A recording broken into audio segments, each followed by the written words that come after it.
ಇನ್ಮುಂದೆ ಮಕ್ಕಳಿಗೆ ಪಾಠವಾಗಲಿದೆ ಪರಮಾತ್ಮನ ಲೈಫ್. ಇನ್ಮುಂದೆ ಮಕ್ಕಳಿಗೆ ಪಾಠ ಆಗತ್ತೆ ಪರಮಾತ್ಮನ ಲೈಫ್. ಶಾಲಾ ಮಕ್ಕಳಿಗಾಗಿ ಪುನೀತ್ ರಾಜ್ಕುಮಾರ್ ಯಶೋಗಾಥೆ 2025-2026ನೇ ಶೈಕ್ಷಣಿಕ ವರ್ಷಕ್ಕೆ ಬರಲಿದೆ ಜೀವನಗಾಥೆ. ಅಪ್ಪ ಅಭಿಮಾನಿಯ 4 ವರ್ಷಗಳ ಹೋರಾಟಕ್ಕೆ ಸಿಕ್ಕಂತಹ ಫಲ ಇದು. ಮುಂದಿನ ಶೈಕ್ಷಣಿಕ ವರ್ಷದ ಪಠ್ಯಕ್ಕೆ ಅಪ್ಪು ಜೀವನ ಕಥೆ ಸೇರ್ಪಡೆ. ಪಠ್ಯ ಪರಿಷ್ಕರಣಾ ಸಮಿತಿಯಿಂದ ಮಹತ್ವದ ತೀರ್ಮಾನ ಇದು. ದೊಡ್ಡಮನೆ ಅಭಿಮಾನಿಗಳ ಹೋರಾಟಕ್ಕೆ ಸರ್ಕಾರ ಅಸ್ತು ಎಂದಿದೆ. ಅಪ್ಪುವಿನ ಜೀವನ ಕಥೆ ಪಠ್ಯ ಪುಸ್ತಕಕ್ಕೆ ಸೇರಿಸಲು ಜಾಥಾ ಮಾಡಲಾಗಿತ್ತು. ಈ ಬಗ್ಗೆ ರಾಜ್ಯಾದ್ಯಂತ ಜನಜಾಗೃತಿಯನ್ನ ದೇವರಾಜ್ ಅವರು ಮೂಡಿಸಿದ್ರು. ಹೃದಯಾಘಾತಗಳ ಬಗ್ಗೆ ಕಳವಳವನ್ನ ವ್ಯಕ್ತಪಡಿಸಿ ಜನಜಾಗೃತಿಯನ್ನ ಮೂಡಿಸಿದ್ರು. ಪಠ್ಯ ಪರಿಷ್ಕರಣಾ ಸಮಿತಿಗೆ ಶಿಫಾರಸು ಮಾಡಿದ್ದ ಶಿಕ್ಷಣ ಇಲಾಖೆ ಈಗ ಪಠ್ಯ ಪರಿಷ್ಕರಣಾ ಸಮಿತಿಯಿಂದ ಸಕಾರಾತ್ಮಕ ತೀರ್ಮಾನವನ್ನ ತೆಗೆದುಕೊಳ್ಳಲಾಗಿದೆ. ಇನ್ಮುಂದೆ ಮಕ್ಕಳಿಗೆ ಪರಮಾತ್ಮನ ಲೈಫ್ ಪಾಠ ಆಗುತ್ತೆ. ಶಾಲಾ ಮಕ್ಕಳಿಗಾಗಿ ಪುನೀತ್ ರಾಜ್ಕುಮಾರ್ ಅವರ ಯಶೋಗಾಥೆ, ಅವರ ಜೀವನ ಗಾಥೆಯನ್ನ ಇನ್ನು ಮುಂದೆ ಪಾಠಗಳಲ್ಲಿ ನೀವು ಕೇಳಬಹುದಾಗಿದೆ.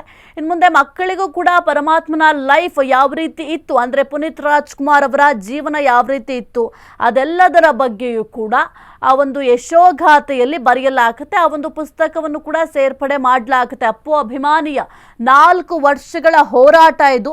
ಆ ಒಂದು 4 ವರ್ಷಗಳ ಹೋರಾಟಕ್ಕೆ ಈಗ ಜಯ ಸಿಕ್ಕಿದೆ, ಫಲ ಸಿಕ್ಕಿದೆ. ಜೀವನ ಖಾತೆಯನ್ನ ಸೇರ್ಪಡೆ ಮಾಡಲಾಗುತ್ತೆ. ಪಠ್ಯ ಪರಿಷ್ಕರಣಾ ಸಮಿತಿಯಿಂದ ಮಹತ್ವದ ತೀರ್ಮಾನವನ್ನ ಸದ್ಯಕ್ಕೆ ತೆಗೆದುಕೊಳ್ಳಲಾಗಿದೆ. ಇನ್ನು ಅಪ್ಪು ಅಭಿಮಾನಿಗಳು 4 ವರ್ಷದಿಂದಲೂ ಕೂಡ ಸತತವಾಗಿ ಹೋರಾಟವನ್ನ ಮಾಡ್ತಾ ಇದ್ರು. ಇನ್ನು ಅಪ್ಪು ಅವರ ಜೀವನ ಚರಿತೆ ಅಥವಾ ಯಶೋಗಾಥೆಯನ್ನ ಪುಸ್ತಕಕ್ಕೆ ಸೇರ್ಪಡೆ ಮಾಡಬೇಕು. ಯಾಕೆಂತಂದ್ರೆ ಎಷ್ಟೋ ಜನರಿಗೆ ಇದು ಒಂದು ಪ್ರೇರಣೆ ಆಗುತ್ತೆ. ಜೊತೆಗೆ ಒಂದು ಹೃದಯಾಘಾತದ ವಿಚಾರಕ್ಕೆ ಸಂಬಂಧಪಟ್ಟಂತೆಯೂ ಕೂಡ ದೇವರಾಜ್ ಅವರು ಸಾಕಷ್ಟು ಕಡೆ ಜಾಥವನ್ನು ಕೂಡ ಮಾಡಿದ್ರು, ಜನರಿಗೆ ಅರಿವನ್ನ ಮೂಡಿಸುವ ಕೆಲಸ ಕೂಡ ಮಾಡಿದ್ರು. ಹಾಗಾಗಿ ಒಂದು ಅಪ್ಪು ಅವರ ಜೀವನಗಾಥೆ ಅಥವಾ ಜೀವನ ಶೈಲಿಯನ್ನ ಪುಸ್ತಕಕ್ಕೆ ಸೇರ್ಪಡೆ ಮಾಡಬೇಕು ಅಂತ ಸತತವಾಗಿ 4 ವರ್ಷಗಳಿಂದಲೂ ಕೂಡ ಹೋರಾಟವನ್ನ ಮಾಡ್ತಾ ಇದ್ದಾರೆ. ಆ ಒಂದು ಹೋರಾಟಕ್ಕೆ ಈಗ ಫಲ ಸಿಕ್ಕಿದೆ, ಜಯ ಸಿಕ್ಕಿದೆ ಅಂತ ಹೇಳಬಹುದು. ಯಾಕೆಂತಂದ್ರೆ ಈಗ ಪಠ್ಯಕ್ಕೆ ಸೇರ್ಪಡೆ ಮಾಡಲಿಕ್ಕೆ ತೀರ್ಮಾನವನ್ನ ಮಾಡ್ಕೊಂಡಿದ್ದಾರೆ. ಶಿಕ್ಷಣ ಇಲಾಖೆ ಕೂಡ ಶಿಫಾರಸನ್ನ ಮಾಡಿತ್ತು. 4 ವರ್ಷಗಳಿಂದ ಈ ರೀತಿಯಾಗಿ ಹೋರಾಟ ಮಾಡಲಾಗ್ತಾ ಇದೆ, ಹಾಗಾಗಿ ಇದನ್ನ ಸೇರ್ಪಡೆ ಮಾಡಬಹುದಾ ಅಂತ ಸದ್ಯಕ್ಕೆ ಒಂದು ಶಿಫಾರಸನ್ನ ಮಾಡಿದ ಬೆನ್ನಲ್ಲೇ ಈಗ ಈ ಒಂದು ಮಹತ್ವದ ತೀರ್ಮಾನವನ್ನ ಮಾಡ್ಕೊಂಡಿದ್ದಾರೆ. ಹಾಗಾಗಿ ಅಪ್ಪು ಅಭಿಮಾನಿಗಳಿಗೆ ಇದು ಒಂದು ರೀತಿಯ ಗುಡ್ ನ್ಯೂಸ್ ಅಂತ ಹೇಳಬಹುದು. ಎಸ್ ಕುರಿತು ಹೆಚ್ಚಿನ ಮಾಹಿತಿ ನೀಡ್ತಾರೆ ನಮ್ಮ ಪ್ರತಿನಿಧಿ ಸಂದೀಪ್. Very good morning. ಸದ್ಯಕ್ಕೆ ಅಪ್ಪು ಜೀವನ ಶೈಲಿಯನ್ನ ಪುಸ್ತಕಕ್ಕೆ ಸೇರ್ಪಡೆ ಮಾಡಲಿಕ್ಕೆ ನಿರ್ಧಾರವನ್ನ ಮಾಡ್ಕೊಂಡಿದ್ದಾರೆ. ಅಪ್ಪು ಅಭಿಮಾನಿಗಳ ಹೋರಾಟಕ್ಕೆ ಈಗ ಜಯ ಸಿಕ್ಕಿದೆ. ಏನೆಲ್ಲ ಅಪ್ಡೇಟ್ಸ್ ಇದೆ ಈ ಒಂದು ವಿಚಾರಕ್ಕೆ ಸಂಬಂಧಪಟ್ಟಂತೆ ಸಂದೀಪ್? ಏನು ಸಾಹಿತ್ಯ ಕನ್ನಡ ಸಿನಿಮಾ ಲೋಕದಲ್ಲಿ ಬಹಳ ದೊಡ್ಡ ಮಟ್ಟದ ಹೆಸರನ್ನ ಮಾಡಿ ಅಪಾರ ಸಂಖ್ಯೆಯ ಅಭಿಮಾನಿಗಳನ್ನ ಸಂಪಾದನೆಯನ್ನ ಮಾಡಿ ಕಡಿಮೆ ವಯಸ್ಸಿನಲ್ಲಿಯೇ ಕೂಡ ಹೃದಯಾಘಾತಕ್ಕೆ ಒಳಗಾಗಿ ನಮ್ಮ ಅಗಲಿದಂತಹ ಪುನೀತ್ ರಾಜ್ಕುಮಾರ್ ಅವರ ಒಂದು ಯಶೋಗಾಥೆಯನ್ನ ಇದೀಗ ಕನ್ನಡದ ಪಠ್ಯ ಪುಸ್ತಕಗಳಲ್ಲಿ ಸೇರಿಸಲಿಕ್ಕೆ ಸರ್ಕಾರ ಅಸ್ತು ಹೊಂದಿರ್ತಕ್ಕಂಥದ್ದು.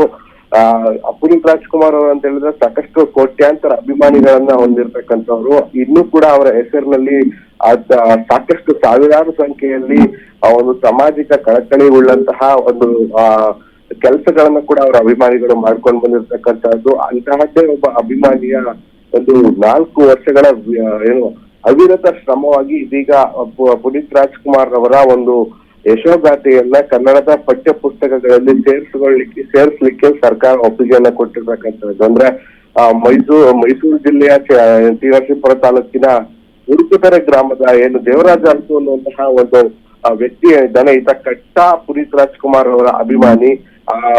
ಪುನೀತ್ ರಾಜ್ಕುಮಾರ್ ಅವರು ಅಗಲಿದಂತ ಸಂದರ್ಭದಲ್ಲಿ ಅವರು ಯಾವ ರೀತಿ ಅಗಲಿದ್ರು ಅನ್ನೋ ನಿಟ್ಟಿನಲ್ಲಿ ಒಂದಷ್ಟು ಜಾಥಾಗಳನ್ನ ಮಾಡೋದ್ರ ಮುಖೇನ ಹೃದಯಾಘಾತದ ಬಗ್ಗೆ ಜಾಗೃತಿಯನ್ನ ಮೂಡಿಸ್ತಾ ಇದ್ರು. ಮತ್ತು ಕಂಟಿನ್ಯೂಸ್ ಆಗಿ ಎಲ್ಲಾ ಸರ್ಕಾರದ ಏನು ಜನಪ್ರತಿನಿಧಿಗಳಿರ್ಬೋದು, ಸಿನಿಮಾ ತಾರೆಗಳಿರ್ಬೋದು, ಎಲ್ಲರ ಬಳಿಕ ಹೋಗಿ ಆ ಪುನೀತ್ ರಾಜ್ಕುಮಾರ್ ಅವರ ಯಶೋಗಾಥೆ ಅಂದ್ರೆ ಅಚ್ಚಳಿದಂತೆ ಉಳಿಬೇಕು, ಮುಂದಿನ ಪೀಳಿಗೆಗೂ ತಲುಪಬೇಕು ಅನ್ನುವಂತ ನಿಟ್ಟಿನಲ್ಲಿ ಆ ಒಂದು ಪಠ್ಯ ಪುಸ್ತಕದಲ್ಲಿ ಪುನೀತ್ ರಾಜ್ಕುಮಾರ್ ಅವರ ಏನೋ ಒಂದು ಪಾಠವನ್ನ ಸೇರಿಸಬೇಕು ಅನ್ನುವಂತ ನಿಟ್ಟಿನಲ್ಲಿ ಸಿದ್ದರಾಮಯ್ಯ ಆಗಿರ್ಬೋದು, ಶಿಕ್ಷಣ ಸಚಿವರಾಗಿರ್ತಕ್ಕಂಥ ಮಧು ಬಂಗಾರಪ್ಪ ಆಗಿರ್ಬೋದು, ಹೀಗೆ ಸಾಕಷ್ಟು ಜನರನ್ನ ಭೇಟಿ ಮಾಡಿ ಒಂದು ಮನವಿಯನ್ನ ಸಲ್ಲಿಸ್ತಾ ಇದ್ರು. ಇವರ ಮನವಿಗೆ ಇದೀಗ ಬೆಲೆ ಸಿಕ್ಕಿರ್ತಕ್ಕಂಥದ್ದು. ಸಿದ್ದರಾಮಯ್ಯನವರು ಕೂಡ ಶಿಕ್ಷಣ ಇಲಾಖೆ ಮತ್ತು ಪಠ್ಯ ಪುಸ್ತಕ ಪರಿಷ್ಕರಣಾ ಸಮಿತಿ ಏನಿರ್ತಾರೆ ಇದಕ್ಕೆ ಒಂದು ಪತ್ರವನ್ನ ಬರೆದು ಇವರಿಗೆ ಈ ಒಂದು ಮನವಿಯನ್ನ ಪುರಸ್ಕರಿಸಿ ಇರುವಂತ ನಿಟ್ಟಿನಲ್ಲಿ ಕೂಡ ಖುದ್ದು ಪತ್ರವನ್ನ ಬರೆದಿರ್ತಕ್ಕಂಥದ್ದು. ಈಗ ಅದೇ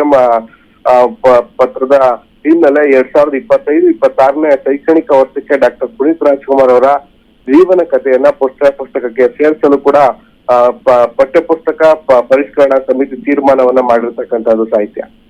ಓಕೆ, ಥ್ಯಾಂಕ್ ಯು ಸಂದೀಪ್ ನಿಮ್ಮೆಲ್ಲ ಮಾಹಿತಿಗಾಗಿ.